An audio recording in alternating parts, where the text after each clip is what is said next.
Nous allons maintenant passer à la décision du ministre Flavio Dino. Nous allons la lire pour vous. Il s'agit d'une décision concernant Valdemar Costa Neto. Que dit cette décision du ministre Flavio Dino? Il ordonne d'enquêter sur le président national du PL pour l'attribution indirecte d'amendements parlementaires. J'ai ici une somme énorme. Ce sont 21 amendements parlementaires qui totalisent 119 millions de réés. Voilà, Falcão, des attributions indirectes. Pourquoi? Valdemar Costa Neto n'est pas parlementaire. Il ne pourrait donc pas faire les attributions d'amendements parlementaires. Ce serait donc le pouvoir indirect du président national du PL sur les parlementaires. Il y a un autre point important lorsque l'enquête dit que l'étonnante influence que certains fonctionnaires de la Chambre des députés semblent attribuer à l'enquêté Valdemar Costa Neto contraste avec l'absence de titres juridiques qui lui permettent de disposer du budget public.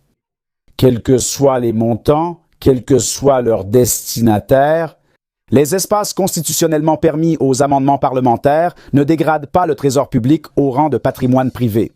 Autrement dit, en résumé, Valdemar Costa Neto, selon cette enquête de la police fédérale, c'était lui qui orientait l'argent des amendements parlementaires qui revenaient aux parlementaires. Il est aussi notable qu'au début de cette décision, le ministre Flavio Dino mentionne le parquet général de la République. Parce que la police fédérale avait préconisé le gel des biens et plus encore des perquisitions, des saisies et des investigations. Mais le parquet général de la République s'y est opposé. Alors le ministre Flavio Dino prend la décision suivante, simplement, voilà Falcão, qu'une enquête soit menée mais sans aucune action pour l'instant. Parce que là, la police fédérale dresse une sorte de liste de ces amendements parlementaires atteignant un montant total de 119 millions de réés, c'est le total. Les amendements concernent principalement les domaines de la santé et du tourisme. Ce sont ces deux domaines, et les villes. La plupart concernent la santé et le tourisme, mais il existe d'autres amendements. Regardez ce tableau. Il est intéressant de noter que parmi ces amendements parlementaires, Taina, beaucoup concernent des villes de l'intérieur de São Paulo. Quelle est sa ville? 3 millions. 3 millions pour la ville qui est le fief électoral de Valdemar Costa Neto, Mogi das Cruzes. Ensuite, nous avons Guaimbe, Macédonia, Cafelândia, Ipeile, Ilha Solteira, et ça ne s'arrête pas là, voilà Taina Falcão, allons aussi dans d'autres États. Il y a un amendement parlementaire, 4 millions, c'est beaucoup, pour l'État de Bahia. Il y a aussi un amendement parlementaire ici pour Rio de Janeiro, pour la capitale, mais nous avons aussi ici un amendement parlementaire pour le Pará, en bas. Pour le Pará, exactement. Ici, Bebedouro, la ville de Caio Junqueira, notre analyste politique. Donc, nous avons plusieurs affectations qui ont suscité cette méfiance. Comme je l'ai dit, la majorité concerne le tourisme et la santé. Pour les villes, c'est seulement pour Morro do Chapéu, dans l'état de Bahia. Cela montre son influence sur le groupe parlementaire du parti pour l'attribution de ces amendements. Tu peux nous sortir le nom de la députée qui apparaît là? Je pense qu'il s'agit d'anciens députés et de fonctionnaires. Et des fonctionnaires de la Chambre des députés. Valdemar Costa Neto, pour que vous compreniez comment il entre dans cette histoire, pendant qu'Uribe cherche le nom, il n'est pas député, évidemment, vous le savez, il est président du PL, le parti de Jair Bolsonaro. Flavio Dino, dans cette décision, dit qu'il donne des instructions de l'extérieur sur la façon dont cet argent, cette ressource mise à disposition de ces députés, serait attribuée, utilisée. Et voici le tableau, selon Flavio Dino, qui indique l'influence de Valdemar Costa Neto. Les fonctionnaires de la Chambre étaient responsables. Ils apparaissent aussi dans l'enquête, car ils organisaient des tableaux. Il faisait les modifications à la demande de Valdemar Costa Neto, selon Flavio Dino, et transmettait ses affectations, ses demandes au ministère. Et les députés apparaissent officiellement en faisant les demandes, comme bien sûr les auteurs de ces amendements Uribe. Ici, il y a quelques personnalités très connues, et tu les connais très bien, parce que ce sont des personnalités qui appartenaient à l'administration précédente, par exemple, avec une grande participation d'Arthur Lira. Tuca, et toutes ces informations proviennent exactement du téléphone portable de Tuca. C'est une assistante qui a toujours été assistante à la présidence de la Chambre des députés et cela laisse penser qu'ils ont pu prendre part à ce processus. En plus de cela, il y a quelques noms ici que je reconnais comme Maria Mariangela Fialek et aussi Garriguin qui travaillent aujourd'hui pour la direction du PL. C'est pour cela qu'il y a une méfiance de la part de la police fédérale à leur égard en raison de l'attribution de ces amendements. Mais il est intéressant de noter que cette opération commence sur le téléphone portable de Touka, parce que nous avons eu une opération. Mettons la page que... Tu en parles ici, Uribe? C'est mentionné ici à la page 9, page 8 au début. Nous avons ici les informations à leur sujet. À la page 8, au même niveau d'importance pour le déroulement des pratiques, il y a Garrigan Amarante Pinto, avocat, qui occupe un poste de nomination spéciale à la direction du PL à la Chambre des députés. Il se révèle comme l'interlocuteur le plus direct de Valdemar dans le sens du schéma qu'ils utilisent pour traiter de l'indication des amendements. Il parle aussi de Nara, qui est une autre Mariangela, Fialeke. C'est Nara qui transmettait ces listes. C'est Nara Benedetti Nicolo Brum, fonctionnaire titulaire de la Chambre des députés, qui travaille également au sein de la direction du PL à la Chambre des députés. À ce sujet concernant Touka, si je ne me trompe pas, ici, quand on parle de son téléphone portable et que ces informations proviennent de son téléphone, on peut aller à la page 16. La page 16 dit « Comme on peut le voir, étant donné que les éléments trouvés sur le téléphone portable de Touka montrent clairement que ces amendements étaient en fait des indications de Valdemar Costa-Neto. Le fait que d'autres parlementaires aient été mentionnés ici comme demandeurs ne fait qu'aggraver le processus de fraude, d'acheminement et de détournement de fonds. Autrement dit, Valdemar faisait ses demandes par l'intermédiaire des collaborateurs de la direction du PL à la Chambre des députés, c'est là, et ensuite les députés lui cédaient. Ce passage en bas est également important. Ici, n'est-ce pas? Il suffit de réfléchir. Si, au lieu du nom des parlementaires demandeurs, entre guillemets, désignés fictivement, c'était le nom de Valdemar Costa-Neto qui était enregistré. Certainement, le processus d'engagement de ces ressources n'aurait pas avancé. Oui, parce que Valdemar Costa-Neto n'est pas parlementaire. Tu sais, j'aimerais revenir un petit peu en arrière. On va parler de Touka, qui est une personnalité connue ici à Brasilia. Elle a été une conseillère de longue date à la présidence de la Chambre des députés. Très connue pour son rôle lorsqu'Arthur Lira était président de la Chambre des députés, elle a été visée par cette opération Transparence. C'est pourquoi elle est également mentionnée ici. Laisse Nous arriver là-bas. Passons à la page 4. C'est à la page 4 ou 5, c'est là qu'on commence à parler de Valdemar et à comprendre pourquoi il est au centre de cette histoire.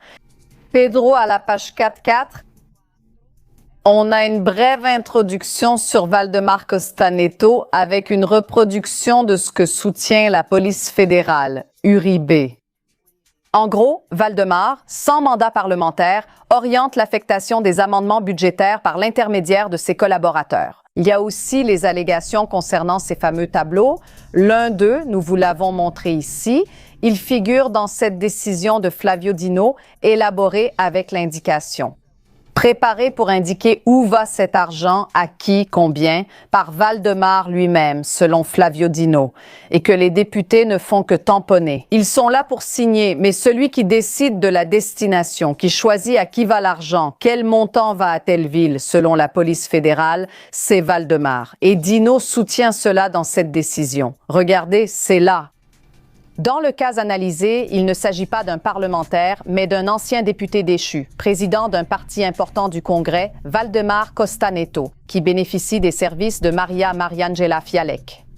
Touka, oui, Larissa, comme elle l'a crié pour nous, c'est son vrai nom, mais à Brasilia, on l'appelle Touka.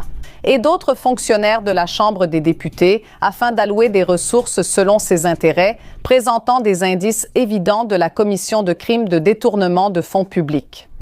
L'extraction et l'analyse des données du téléphone de Touka visées par cette opération. Quand cette opération a-t-elle eu lieu? L'an dernier? L'année dernière. L'année dernière. Elles indiquent en l'existence d'un arrangement décisionnel parallèle pour l'attribution de fonds publics, dans laquelle Valdemar Costa-Neto, c'est la première fois que son nom apparaît ici, président du PL sans mandat, apparaît comme un vecteur de définition et de réaffectation des amendements. Passons à la page 5 Uribe. Nous allons continuer à présenter l'introduction de cette histoire.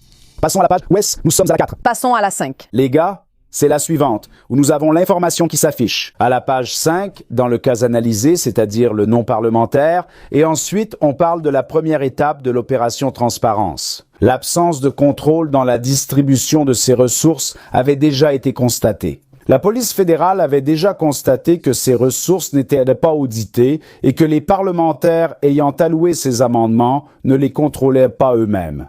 Et il est dit que l'approfondissement des enquêtes a permis de délimiter des situations claires de détournement de ces fonds à partir de la figure de cette assistante, qui est Touka. D'accord. Puis, un peu plus loin, vers la page 7 à peu près, il y a une description détaillée de l'action des fonctionnaires. Parce qu'on en arrive à la conclusion que c'est Valdemar. Car dans certains messages qui ont été saisis, il y a des indications de Valdemar, mais cela apparaît écrit dans les messages. Ou VCN, qui est Valdemar Costa Neto, selon la police fédérale. On est à quelle page? Je suis déjà perdu. On est à la page 6. D'accord, on passe à la page 7. On avance un petit peu, les filles? Ici, regarde. Ce qui retient l'attention, c'est la narration dans cette communication. L'une des employées, dont les mentions sont récurrentes, qualifiée comme venant de Valdemar, du VCN, que la police identifie comme Valdemar Costa Neto, une abréviation qui, dans le contexte des dialogues, fait référence au président du PL. De telles références apparaissent associées à des montants importants, à des demandes spécifiques pour des domaines comme la santé, le tourisme et le sport. C'est ce que nous avons vu dans la liste européenne, où la plupart des municipalités sont situées dans l'État de São Paulo. Et puis, à la page 8, juste après, il est question d'une autre personne, Garigão, un avocat qui travaille au cabinet de la direction du PL. Il est dit que, au même niveau d'importance dans le déroulement des pratiques, se trouve Garigão Amarante Pinto juste après. Et il dit ceci: l'avocat occupant ce poste se révèle comme une sorte d'interlocuteur ici, comme une sorte d'interlocuteur, donc Garigão, dans l'attribution de ses amendements. Et là, il dit qu'il dispose de registres historiques, c'est-à-dire dans cet échange d'appels, dans les relevés téléphoniques, de cette confiance étroite entre Garigão et Valdemar Costa Neto. Et là, il apparaît dans les dialogues comme le véritable émissaire du président du parti, c'est-à-dire celui qui travaillait à la direction du PL. Il était l'émissaire qui participait aux réunions pour l'attribution des amendements et plus que cela, ensuite, il se réunissait avec Valdemar Costa Neto lui-même. C'est ce qu'indique l'enquête de la police fédérale pour clarifier la situation. Regardez, j'ai fait une demande d'un certain amendement aux parlementaires, il doit aller de l'avant, je ne l'ai pas fait, ça n'a pas marché, alors il organisait ces réunions pour apporter une sorte de mise à jour. À la page 9, il y a un autre point intéressant qui indique ce qui suit, c'est là-dedans, le rôle de cette personne est de comptabiliser et de mettre en tableau les indications du président du PL. Donc, il savait qu'il faisait ces indications et il les mettait dans un tableau.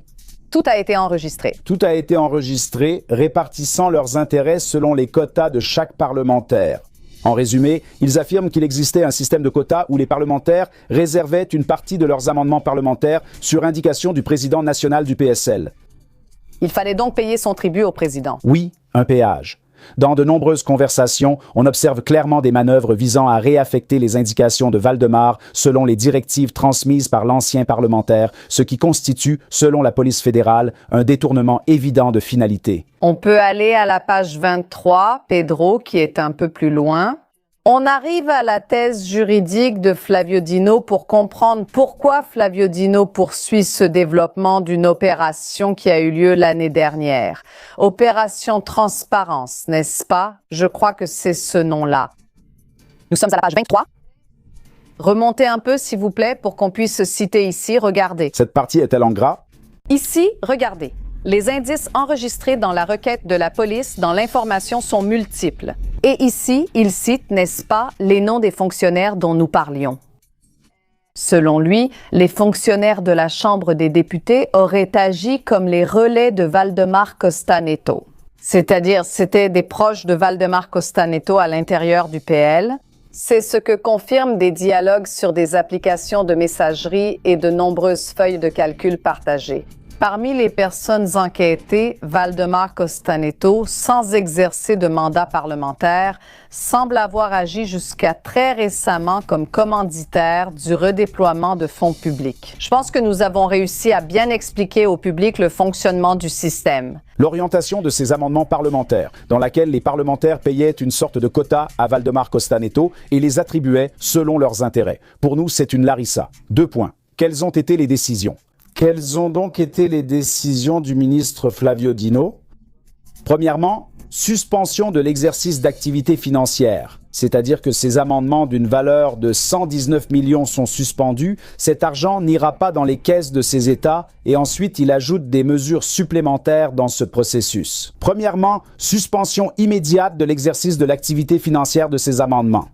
Il a ordonné la notification de la Chambre des députés, de l'Avocature générale de l'Union et de le Contrôle général de l'Union pour l'exécution immédiate de la suspension de cet argent. Il a également ordonné que l'AGU procède à la communication officielle à toutes les municipalités qui ont bénéficié de ces amendements parlementaires. Il a ordonné à la Chambre des députés, à l'AGU et à la CGU d'informer des mesures qui seront prises pour annuler ces amendements. Et là, en effet, il est demandé par écrit au président de la Chambre des députés de présenter, dans un délai de 10 jours, tous les documents relatifs à la procédure de ces amendements. De plus, le secret de cette décision doit être levé. Il a été levé, c'est pour cela que nous y avons eu accès. Et, enfin, suite à la demande d'habilitation formulée par les avocats, il convient d'informer l'autorité policière, la police fédérale, afin qu'elle se prononce sur l'existence d'une quelconque mesure d'enquête. C'est-à-dire, si une nouvelle enquête sur l'affaire avait lieu, la police fédérale a demandé plusieurs mesures, dont le blocage des fonds de Valdemar Costa Neto et une opération de perquisition et saisie. Mais le parquet général de la République s'y est opposé et dans ce cas, le ministre Flavio Dino a donné raison au parquet général de la République et n'a pas ordonné de perquisition et saisie au domicile et aux adresses de Valdemar Costa Neto. Une nouvelle vient de tomber. Le président du PL, Valdemar da Costa Neto, est soupçonné d'avoir irrégulièrement attribué des amendements parlementaires. Nous allons donc parler de ces enquêtes qui indiquent que le président du parti fixait personnellement les montants de ces amendements.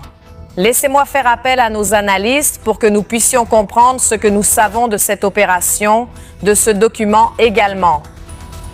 Et des détails révélés en ce moment sur Valdemar da Costa Neto. Les amis, laissez-moi commencer par Eduardo Gaillère. Pendant ce temps, je vais aussi regarder le document d'ici et nous allons échanger ensemble, d'accord?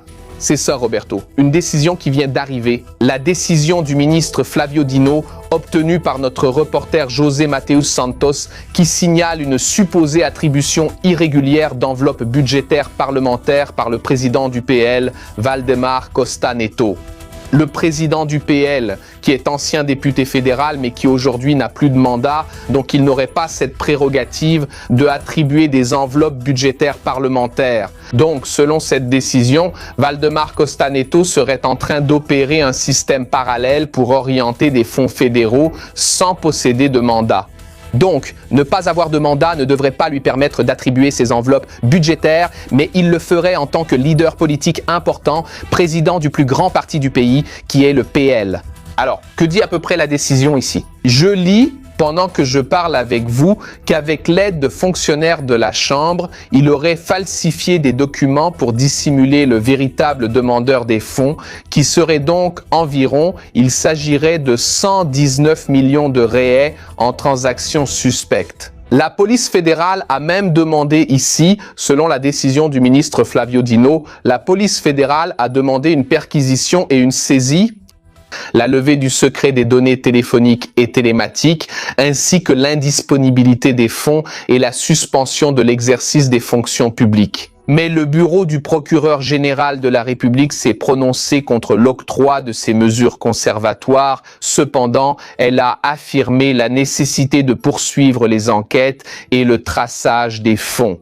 Donc, la décision actuelle est que Valdemar Costa Neto est désormais dans le viseur de la police fédérale pour avoir, soi-disant, attribué de manière irrégulière des enveloppes budgétaires parlementaires. Il serait le parrain de ces enveloppes budgétaires parlementaires, même sans avoir de mandat électif. Et, en commençant déjà l'analyse, c'est une information de plus qui bombarde la précandidature du sénateur Flavio Bolsonaro à la présidence de la République. Une précandidature qui est en jeu dans une situation très difficile depuis longtemps déjà, avec des alliés dans le viseur des enquêtes. Donc nous avons Claudio Castro, qui, ancien gouverneur de Rio de Janeiro, a été visé par l'affaire Master, également ciblé par une opération dans le cadre de l'affaire Refitch, un allié très proche de Flavio Bolsonaro.